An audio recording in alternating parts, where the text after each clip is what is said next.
നമസ്കാരം. പ്രവാസി channel eMalayali.com news സെഗ്മെന്റിലേക്ക് എല്ലാ പ്രേക്ഷകർക്കും സ്വാഗതം.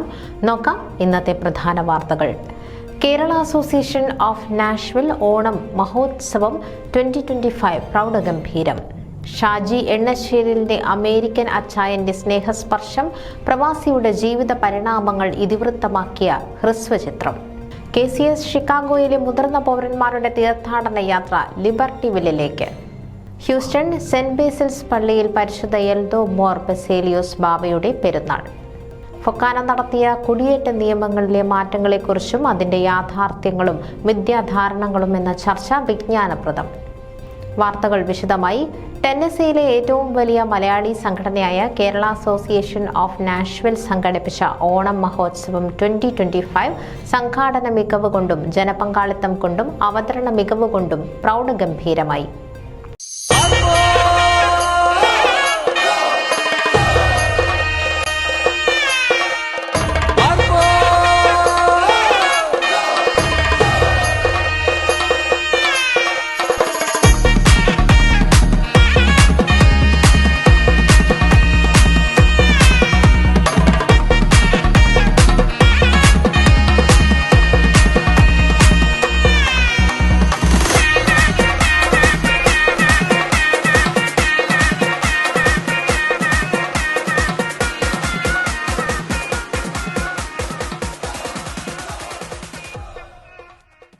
കാൻ വോളണ്ടിയർമാർ സ്വന്തമായി തയ്യാറാക്കിയ 24ഓളം വിഭവങ്ങൾ വാഴയിലയിൽ വിളമ്പിയ സ്വാദിഷ്ടമായ ഓണസദ്യയോടെയാണ് ആഘോഷങ്ങൾക്ക് തുടക്കം കുറിച്ചത്. തുടർന്ന് ചെണ്ടമേളത്തിൻ്റെയും താലപ്പൊലിയുടെയും പുലികളിയുടെയും അകമ്പടിയോടെ മഹാബലിയെ ഘോഷയാത്രയായി വരവേറ്റു. അതോടൊപ്പം കാനിൻ്റെ സ്വന്തം കലാകാരന്മാർ അതിമനോഹരമായി ചെണ്ടമേളവും വേദിയിൽ അവതരിപ്പിച്ചു. തുടർന്ന് ഈ വർഷത്തെ ഓണാഘോഷ പരിപാടികളുടെ ഉദ്ഘാടനം പ്രശസ്ത സിനിമാ നടനും മുൻ കേന്ദ്രമന്ത്രിയുമായ മുഖ്യാതിഥി ശ്രീ ഡി നെപ്പോളിയൻ നിർവഹിച്ചു. കാൻ കഴിഞ്ഞ കാലയളവിൽ ടെന്നസി സംസ്ഥാനത്തിൻ്റെ സാമൂഹിക സാംസ്കാരിക മേഖലകളിൽ നൽകിയ അമൂല്യമായ സംഭാവനകൾ മുൻനിർത്തി Tennessee state senate September 13 Kerala ദിനമായി പ്രഖ്യാപിച്ചതിൻ്റെ വിളംബരം ബഹുമാനപ്പെട്ട Tennessee state assembly representative Shri Mike Sparks നിർവഹിച്ചു. പ്രശസ്ത ദക്ഷിണേന്ത്യൻ സിനിമാ പിന്നണി ഗായികയായ ശ്രീമതി ലതാകൃഷ്ണയും സംസാരിച്ചു. മഹാബലിയും വിശിഷ്ടാതിഥികളും കാൻ ഭരണസമിതി അംഗങ്ങളും ചേർന്ന് നിലവിളക്ക് കൊളുത്തിയാണ് ഔപചാരികമായി പരിപാടികൾ ആരംഭിച്ചത്. കാൻ പ്രസിഡന്റ് ശ്രീ ഷിബു പിള്ള അധ്യക്ഷത വഹിച്ച ഉദ്ഘാടന സമ്മേളനത്തിൽ വൈസ് പ്രസിഡന്റ് ശ്രീ ശങ്കർ മന സ്വാഗതവും സെക്രട്ടറി ഡോക്ടർ സുശീല സോമരാജൻ നന്ദിയും രേഖപ്പെടുത്തി.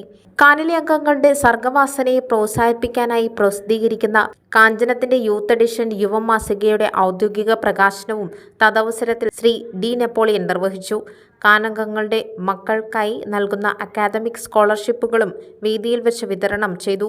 തുടർന്ന് കാനിൻ്റെ സ്വന്തം കലാകാരന്മാർ പാട്ടുകൾ, നൃത്തനൃത്യങ്ങൾ, ഉപകരണ സംഗീതം തുടങ്ങിയ വിവിധ കലാപരിപാടികൾ വളരെ ആകർഷകമായി അവതരിപ്പിച്ചു. വനിതാ ഫോറത്തിന്റെ നേതൃത്വത്തിൽ അവതരിപ്പിച്ച കേരളീയം പരിപാടിയും കാണികളുടെ പ്രശംസ പിടിച്ചുപറ്റി. അതോടൊപ്പം സിനിമാ പിന്നണി ഗായികയായ ശ്രീമതി ലതാകൃഷ്ണയും സംഘവും നയിച്ച അതിമനോഹരമായ സംഗീത വിരുന്നും അരങ്ങേറി. അംഗങ്ങളുടെ കൂട്ടായ്മയിൽ തയ്യാറാക്കിയ ഓണപ്പൂക്കളവും ആനയുടെ ഒത്ത രൂപത്തിലുള്ള ഫോട്ടോ ബൂത്ത്, ഊഞ്ഞാൽ എന്നിവയും ഇത്തവണത്തെ ഓണാഘോഷത്തിന്റെ പ്രത്യേക ആകർഷണീയതകളായിരുന്നു.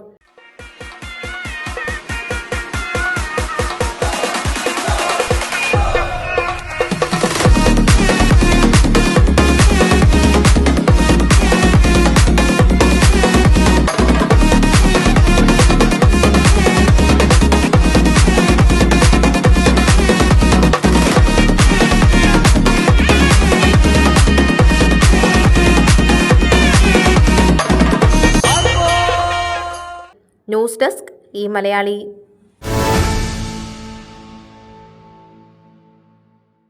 ഷാജി എണ്ണശ്ശേരിലിന്റെ അമേരിക്കൻ അച്ചായന്റെ സ്നേഹസ്പർശം 30-ലധികം വർഷങ്ങൾ വിദേശ നാടുകളിൽ ചിലവഴിച്ച് പ്രവാസത്തിന്റെ തിക്കും തിരക്കും പിന്നിട്ട തൊഴിൽ ജീവിതത്തിന്റെ തിരിമറുകളുമൊക്കെ മറികടന്ന് നേടിയ സ്വപ്നങ്ങൾ നാട്ടിലെ സുഹൃത്തുക്കൾക്ക് കൂടി പങ്കുവയ്ക്കാൻ ഓടിയെത്തുന്ന പ്രവാസിയുടെ ജീവിത പരിണാമങ്ങളാണ് ഇതിലെ ഇതിവൃത്തം.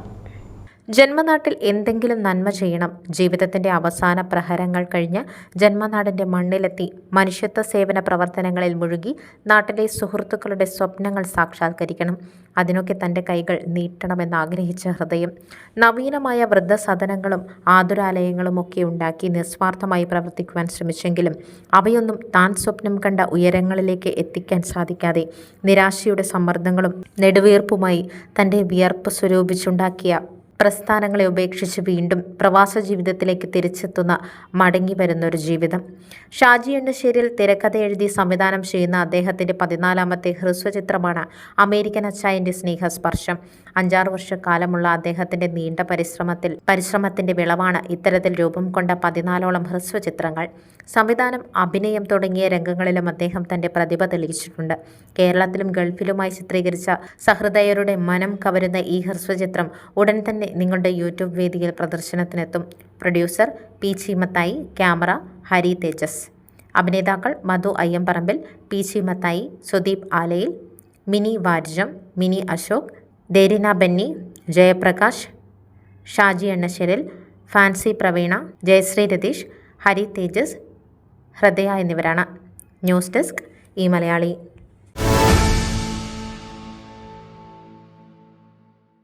മഹാപരിശുദ്ധനായ എൽദോമോർ ബസേലിയോസ് ബാവയുടെ നാമത്തിൽ സ്ഥാപിതമായ ഹ്യൂസ്റ്റൺ സെന്റ് ബേസിൽ സുറിയാനി പള്ളിയുടെ പ്രധാന പെരുന്നാൾ 2025 ഒക്ടോബർ 4-5 തീയതികളിൽ പൂർവാധികം ഭംഗിയായി കൊണ്ടാടുന്നു. പുതിയ ദേവാലയത്തിന്റെ കോദാശയ്ക്ക് ശേഷം വരുന്ന ആദ്യ പെരുന്നാളാണിത്.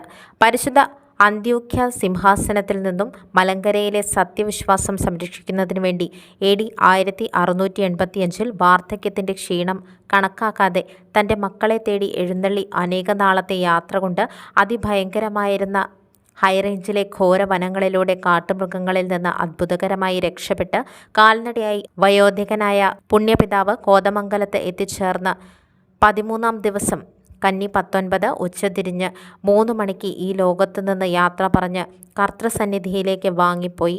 കോതമംഗലത്ത് മാർ തോമസ് ലേഹിയുടെ നാമത്തിലുള്ള പരിശുദ്ധ ദേവാലയത്തിൽ കബറടങ്ങി. ഈ വർഷത്തെ പെരുന്നാളിൻ്റെ പ്രധാന കാർമ്മികൻ north American Malankara അതിഭദ്രാസന മെത്രാപ്പൊലിത്ത arch bishop അഭിവന്ദ്യ Eldho Mar തെത്തോസ് തിരുമേനിയാണ്. 4-ാം തീയതി ശനിയാഴ്ച സന്ധ്യാപ്രാർത്ഥനയും വചന ശുശ്രൂഷയും തുടർന്ന് തമുക്ക് നേർച്ചയും ഉണ്ടായിരിക്കുന്നതാണ്. 5-ാം തീയതി ഞായറാഴ്ച രാവിലെ 8 മണിക്ക് പ്രഭാത പ്രാർത്ഥനയും തുടർന്ന് അഭിവന്ദ്യ തിരുമേനിയുടെ പ്രധാന കാർമ്മികത്വത്തിൽ വിശുദ്ധ കുർബാനയും നടത്തപ്പെടുന്നു. കുർബാനയോടനുബന്ധിച്ച് പരിശുദ്ധ എൽദോമോർ ബസേലിയോസ് ബാവയുടെ നാമത്തിൽ മധ്യസ്ഥ പ്രാർത്ഥനയും ഉണ്ടായിരിക്കുന്നതാണ്. വിശുദ്ധ കുർബാനാനന്തരം പ്രദക്ഷിണം, പാച്ചോർ നേർച്ച, സ്നേഹവിരുന്ന് എന്നിവയോടുകൂടി ഈ വർഷത്തെ പെരുന്നാൾ സമാപിക്കുന്നതാണ്. ഈ പെരുന്നാളിൽ നേർച്ച കാഴ്ചകളുമായി വന്ന് സംബന്ധിപ്പാൻ വികാരി റവറൻഡ് ഫാദർ ബിജോ മാത്യു കർത്തൃനാമത്തിൽ ഏവരെയും ക്ഷണിക്കുന്നു. കൂടുതൽ വിവരങ്ങൾക്ക് reverend father Bijo Mathew, secretary Simi Joseph, treasurer Thomas Varkey എന്നിവരുമായി ബന്ധപ്പെടുക. ന്യൂസ് ഡെസ്ക് ഈ മലയാളി. ലിബർട്ടിവിലുള്ള സെന്റ് മാക്സിമിലിയൻ കോൾബയുടെ നാഷണൽ ദേവാലയത്തിലേക്ക് KCS ഷിക്കാഗോ സീനിയർ സിറ്റിസൺസ് അവിസ്മരണീയമായ ഒരു തീർത്ഥാടനം നടത്തി. ഷിക്കാഗോ അതിരൂപതയിലെ ഒരു ആദരണീയ തീർത്ഥാടന കേന്ദ്രവും സെന്റ് ബോണവെൻച്ചർ പ്രവിശ്യയിലെ കൺവെൻഷ്യൽ ഫ്രാൻസിസ്കൻ സന്യാസിമാരുടെ ശുശ്രൂഷയുമായ ഈ ദേവാലയം പങ്കെടുത്തവർക്ക് ആഴത്തിലുള്ള ആത്മീയവും പ്രതിഫലനപരവുമായ അനുഭവം പ്രദാനം ചെയ്തു. 23 മുതിർന്ന പൗരന്മാരുടെ ഒരു സംഘം ക്നാനായ കമ്മ്യൂണിറ്റി സെന്ററിൽ നിന്ന് 5 വാഹനങ്ങളിലായി ആരാധനാലയത്തിലേക്ക് യാത്ര ആരംഭിച്ചു. യാത്ര, കൂട്ടായ്മ, പ്രാർത്ഥന എന്നിവയാൽ ശ്രദ്ധേയമായ ട്രിപ്പ് ഭക്തിയുടെയും സഹവർത്തിത്വത്തിൻ്റെയും ഒരു ദിവസമാക്കി മാറ്റി. ഈ തീർത്ഥാടനത്തിന്റെ വിജയം ഉറപ്പാക്കിയ ചിന്തനീയമായ നേതൃത്വവും ആസൂത്രണവും സീനിയർ സിറ്റിസൺ കോർഡിനേറ്റർമാരായ മാത്യു പുളിക്കത്തൊട്ടിലിനും മാത്യു വാക്കലിനും പ്രത്യേക നന്ദി രേഖപ്പെടുത്തുന്നു. KCS മുതിർന്ന സമൂഹത്തിനുള്ളിൽ വിശ്വാസവും ഐക്യവും ശക്തിപ്പെടുത്തുന്ന അർത്ഥവത്തായ ഒരു പരിപാടി സൃഷ്ടിക്കാൻ അവരുടെ സമർപ്പണം സഹായിച്ചു. ന്യൂസ് ഡെസ്ക് ഈ മലയാളി.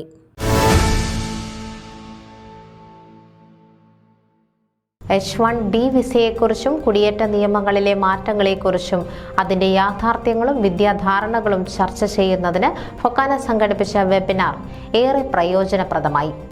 നിലവിൽ അമേരിക്കയിൽ H-1B വിസയിലും സ്റ്റുഡന്റ് വിസയിലും വിസിറ്റിംഗ് വിസയിലും കഴിയുന്ന ഇന്ത്യക്കാർക്കും വിസ പ്രോസസ്സിംഗ് നടക്കുന്നവർക്കും ഗ്രീൻ കാർഡ് ഉടമകൾക്കും പുതിയ പ്രഖ്യാപനത്തോടെ ഉയർന്ന ആശങ്കകൾക്കും സംശയങ്ങൾക്കും പരിഹാരമൊരുക്കാനാണ് വെബിനാർ സംഘടിപ്പിച്ചതെന്ന് FOKANA president Sajimon Antony, general secretary Sreekumar Unnithan, treasurer Joy Chackappan എന്നിവർ അറിയിച്ചു. വ്യക്തതയില്ലാത്ത കാര്യങ്ങൾ പ്രചരിപ്പിക്കാതെ ഈ വിഷയത്തിൽ വിദഗ്ധരായവരെ കണ്ടെത്തി ശരിയായ അറിവ് പകരുക എന്ന ഉദ്ദേശവും ഇതിലൂടെ നിറവേറി. Sunitha Dewan, founder of Dewan and associates, 25 വർഷത്തിലേറെയായി corporate and family immigration law കൈകാര്യം ചെയ്യുന്നു. Hafeez Uddin, managing attorney, Dewan and associates, Poonam Gupta, counsel Dewan associates എന്നിവരും ഫൊക്കാനയുടെ മുതിർന്ന നേതാക്കളും മുൻ പ്രസിഡന്റുമാരും ഭരണസമിതി അംഗങ്ങളും ഉൾപ്പെടെ നിരവധി പേർ വെബിനാറിൽ പങ്കെടുത്തു. കുടിയേറ്റ നിയമങ്ങളിലെ ഏതൊരു മാറ്റവും വലിയ രീതിയിൽ ബാധിക്കുന്ന ഒരു സമൂഹമായി ഇന്ത്യക്കാർ, പ്രത്യേകിച്ച് മലയാളികൾ മാറിക്കഴിഞ്ഞിരിക്കുന്നതായി ആമുഖപ്രസംഗത്തിൽ സജിമോൻ ആന്റണി സൂചിപ്പിച്ചു. ഫൊക്കാനയ്ക്ക് രാഷ്ട്രീയ താൽപ്പര്യങ്ങളില്ലെന്നും ആളുകളുടെ സംശയ നിവാരണം മാത്രമാണ് ലക്ഷ്യമെന്നും അദ്ദേഹം കൂട്ടിച്ചേർത്തു. അമേരിക്കൻ തൊഴിലിടങ്ങളിൽ അമേരിക്കക്കാർക്ക് കൂടുതൽ അവസരങ്ങൾ ഒരുക്കുന്നതിൻ്റെ ഭാഗമായാണ് അമേരിക്കൻ ഗവൺമെൻറ് ദിവസേന കുടിയേറ്റ നിയമങ്ങളിൽ മാറ്റം വരുത്തിക്കൊണ്ടിരിക്കുന്നതെന്ന് സുനിത ദിവാൻ പറഞ്ഞു. 2020 മുതൽ ഈ നിയമം നടപ്പാക്കാനുള്ള ചരടുവലികൾ നടന്നിരുന്നതായും പിന്നീട് വേണ്ടെന്ന് വെച്ചതാണെന്നും അവർ വിശദീകരിച്ചു. 2020 മുൻപ് വരെ H-1B ലോട്ടറി പോലെ നറുക്കെടുപ്പിലൂടെയാണ് അപേക്ഷകരിൽ നിന്നൊരാളെ തിരഞ്ഞെടുത്തിരുന്നതെങ്കിൽ പിന്നീടത് ഇലക്ട്രോണിക് സംവിധാനം ഏർപ്പെടുത്തിക്കൊണ്ടായി. അങ്ങനെയാണ് കൂടുതൽ കഴിവുള്ള അപേക്ഷകർ തിരഞ്ഞെടുക്കപ്പെടാതെ പോകുന്നത് ശ്രദ്ധയിൽപ്പെട്ടത്. സെപ്റ്റംബർ 21 ശേഷമുള്ള അപേക്ഷകർക്കാണ് H-1B വിസയ്ക്ക് $1,00,000 നൽകേണ്ടി വരിക. നിലവിൽ H-1 വിസയിൽ കഴിയുന്നവരെ ഈ മാറ്റം ബാധിക്കുകയില്ല. നഴ്സസ് ഉൾപ്പെടെ ആരോഗ്യരംഗത്ത് പ്രവർത്തിക്കുന്നവരെ ഇത് ബാധിക്കാൻ ഇടയില്ല. ദേശീയ താൽപ്പര്യം എന്ന വിഭാഗത്തിൽ ഇത് ഉൾപ്പെടുത്തുമെന്നാണ് കരുതുന്നത്. അനാവശ്യ യാത്രകൾ ഒഴിവാക്കി ഇനി വരുന്ന ഏതാനും ആഴ്ചകളിൽ അമേരിക്കയിൽ തന്നെ തുടരണമെന്നാണ് വിദഗ്ധർ നൽകുന്ന ഉപദേശം. ഉടൻ വരുന്ന നിയമങ്ങൾ ബാധിക്കാതിരിക്കാൻ അതാണ് ഉചിതം. എന്നാൽ ഒഴിവാക്കാൻ കഴിയാത്ത സാഹചര്യങ്ങളിൽ ഭയാശങ്ക കൂടാതെ വേഗം നാട്ടിൽ പോയി വരാമെന്നും ദിവാൻ ടീം അഭിപ്രായപ്പെട്ടു. 40-ലധികം ചോദ്യങ്ങൾക്ക് മറുപടി നൽകി എല്ലാവരുടെയും ചോദ്യങ്ങൾക്ക് മറുപടി നൽകിയാണ് അറ്റോർണീസ് മീറ്റിംഗ് അവസാനിപ്പിച്ചത്. സെക്രട്ടറി ശ്രീകുമാർ ഉണ്ണിത്താൻ സ്വാഗതവും women's forum chair Revathi Pillai നന്ദിയും രേഖപ്പെടുത്തി. ട്രഷറർ ജോയ് ചാക്കപ്പൻ ചോദ്യങ്ങൾ സമന്വയിപ്പിച്ച് അവതരിപ്പിച്ചു.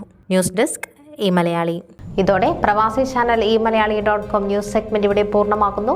നിങ്ങളുടെ വാർത്തകളും വിശേഷങ്ങളും ഞങ്ങളെ അറിയിക്കാൻ മറക്കണ്ട. news@pravasichannel.com അല്ലെങ്കിൽ editor@eMalayali.com എന്ന ഇമെയിലിലേക്കോ വാർത്തകൾ അയയ്ക്കുക.